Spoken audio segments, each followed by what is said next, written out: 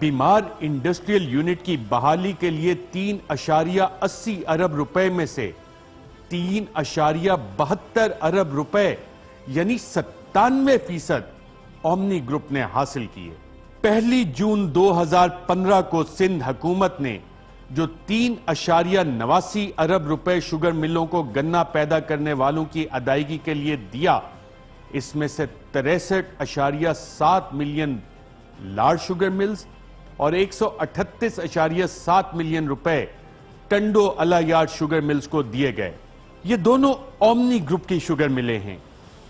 غریب کسانوں کے لیے دی گئی سبسڈی میں سے 42.3 ملین روپے اور 27.6 ملین روپے ان دونوں شوگر ملوں نے مختلف یعنی جعلی ایگرو فارمز کے نام استعمال کر کے غبن کی۔ آخر میں یہ رقم سجاول ایگرو فارم کے اکاؤنٹ میں جمع کروائی گئی۔ یہ بھی اومنی گروپ کی ایک فرنٹ کمپنی تھی جس کے مالکان داؤدی مارکس اور عرفان علی نامی اشخاص اومنی گروپ کے ہی ملازمین تھے۔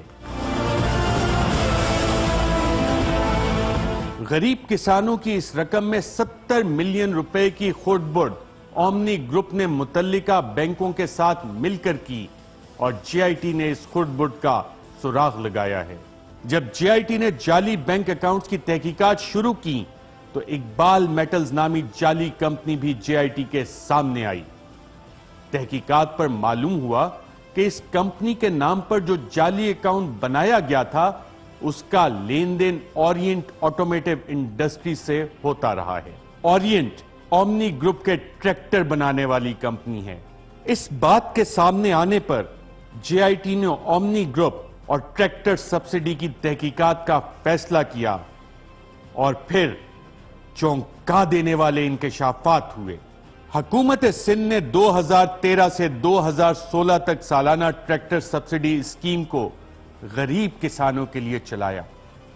2013 میں سید مراد علی شاہ اس وقت کے وزیر اعلیٰ سید قائم علی شاہ کے مشیر برائے خزانہ کے طور پر خدمات سر انجام دے رہے تھے اور 2014 سے 2016 تک صوبائی وزیر خزانہ کے عہدے پر فائز رہے اور یہ تمام کی تمام سبسڈی اسی وقت ہی دی گئی۔ 1996.2 ملین روپے اس اسکیم میں دیے گئے تھے۔ اس رقم کا 51% یعنی 1021.2 ملین روپے اومنی گروپ کے ٹریکٹر بنانے والوں کو دیے گئے۔ جے آئی ٹی کے مطابق یہ سب پہلے آئیے پہلے پائیے کی ایک ایسی اسکیم کے تحت کیا گیا جس میں تمام ساز باز پہلے ہی کی جا چکی تھی اور اس سب کام کے لیے تارا چند، سرور بھٹی اور الطاف چاچر کی ٹریکٹر ڈیلرشپوں کو استعمال کیا گیا۔ یہ تینوں ڈیلر اپنے لوگوں کے شناختی کارڈ اور ڈاؤن پیمنٹ کے پے آرڈر بنا کر اسکیم کے شروع ہونے سے پہلے ہی سندھ بینک کے مینیجرز کو جمع کروا دیتے تھے اور اسکیم شروع ہونے پر اصل خریداروں کی درخواست یہ کہہ کر مسترد کر دی جاتی تھی کہ مطلوبہ درخواستیں موصول ہو چکی ہیں۔ جے آئی ٹی تحقیقات میں یہ بات بھی سامنے لے کر آئی کہ ملت ٹریکٹرز، غازی ٹریکٹر یا اومنی گروپ کی اورینٹ آٹومیٹو انڈسٹری کسی کا بھی ٹریکٹر جو درخواست گزاروں کو ملا وہ سب کے سب وہی لوگ تھے جو کہ ان تین بڑے ڈیلروں اور سندھ بینک کے مینیجرز نے فائنل کیے تھے۔ شاید ہی کسی اصل حقدار کو ٹریکٹر ملا ہو۔ اسی طرح حکومت سندھ نے نئے کیپٹیو پاور پلانٹس کے لیے بھی subsidy the. J I T کے مطابق یہ سبسڈی صرف اور صرف اومنی گروپ کے 4 پاور پلانٹس کو فائدہ پہنچانے کے لیے دی گئی تھی۔ سندھ میں 6 میں سے 4 پاور پلانٹس اومنی گروپ کی ملکیت ہیں۔ ان تمام پاور پلانٹس نے سندھ کی ڈسٹریبیوشن کمپنیوں سے بجلی کی فروخت کا معاہدہ کیا جس میں دام بہت زیادہ تھے۔ نیپرا کی ہدایت پر اس معاہدے پر نظر ثانی کی گئی اور دام کم کیے گئے جس پر یہ power plant Sindh high court گئے مگر وہاں بھی نیپرا کی جیت ہوئی۔ اس کے بعد حکومت سندھ نے اس کام کے لیے قانون سازی کرنے کا سوچا اور گورنر سندھ کے انکار کے باوجود حکومت سندھ نے اسمبلی سے new captive power plant subsidy act 2017 کو سندھ کی عوام کو لوڈ شیڈنگ سے بچانے کے نام پر منظور کروایا۔ اس طرح سندھ حکومت نے نیپرا، سندھ ہائی کورٹ اور گورنر سندھ کے انکار کے باوجود 6 پاور پلانٹ سے مہنگے داموں بجلی خریدنے کے لیے قانونی پشت پناہی اس ایکٹ کی صورت میں حاصل کر لی۔ صرف یہی نہیں، سندھ حکومت نے سبسڈی 2015 سے شروع کی، یعنی ایکٹ پاس ہونے کے 2 سال پہلے سے ہی سبسڈی کی رقم شروع کی گئی۔ اب تک سندھ حکومت اس مد میں 2.3 ارب روپے کی سبسڈی ادا کر چکی ہے، جس میں سے 1.5 ارب روپے یعنی 68.7% رقم اومنی گروپ کے پاور پلانٹس کو ملی۔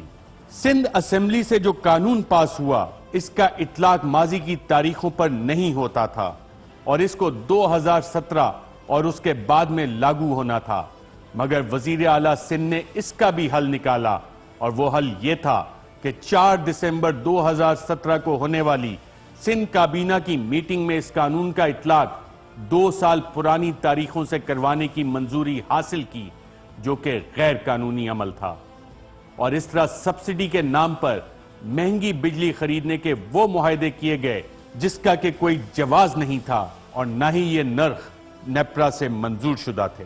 جے آئی ٹی نے اس بات کا بھی کھوج لگایا کہ بیمار انڈسٹریل یونٹس کی بحالی کے لیے سندھ حکومت کی دی گئی سبسڈی میں سے 1.04 ارب روپے بھی جعلی اکاؤنٹس میں ڈالے گئے۔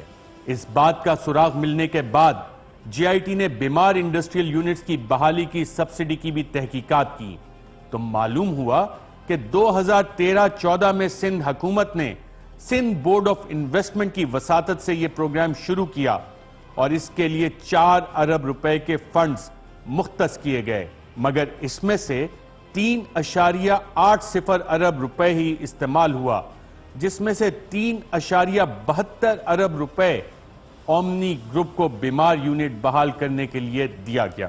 جے آئی ٹی کے مطابق اومنی گروپ کی چیمبر شوگر مل، جو کہ قبضہ کر کے حاصل کی گئی تھی، 1.3 ارب روپے کے عوض رہن رکھا گیا، جس میں سے 1.34 ارب روپے ابھی واجب الادا ہیں۔ اومنی گروپ کی نیو ٹھٹا شوگر مل، جس کی قیمت 0.13 ارب روپے تھی، اس کو رہن رکھ کر 0.89 ارب روپے کا قرضہ حاصل کیا گیا، جو کہ پورا کا پورا واجب الادا ہے، جبکہ اومنی گروپ کی ہی لارڈ شوگر مل، جو کہ قبضہ کر کے حاصل کی گئی تھی، اس کو 1.43 ارب روپے کا قرضہ دیا، جو کہ پورا کا پورا واجب الادا ہے۔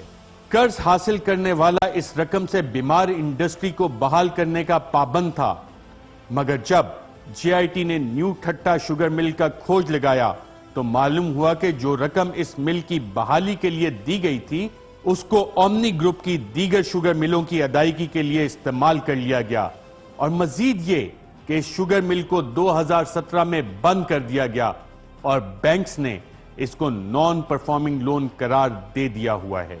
سندھ آباد بورڈ کے صدر عبد المجید نظامی نے جے آئی ٹی کو بتایا کہ گنے کے کاشتکاروں کی ادائیگی نہ ہونے کی کل 148 شکایات ہیں، جس میں سے 103 اومنی گروپ کی ہیں، جس کی کل رقم 146.77 ملین روپے بنتی ہے۔ اس سبسڈی کے سارے معاملے میں جے آئی ٹی نے مراد علی شاہ کو بحیثیت وزیر خزانہ ذمہ دار ٹھہرایا ہے۔ QTVtutor.com. You can learn by one-on-one live sessions or by easy-to-follow videos whenever and wherever you want. So you can live by Quran teachings. Enroll today. A true learning experience. QTV Tutor. Spreading the light of knowledge.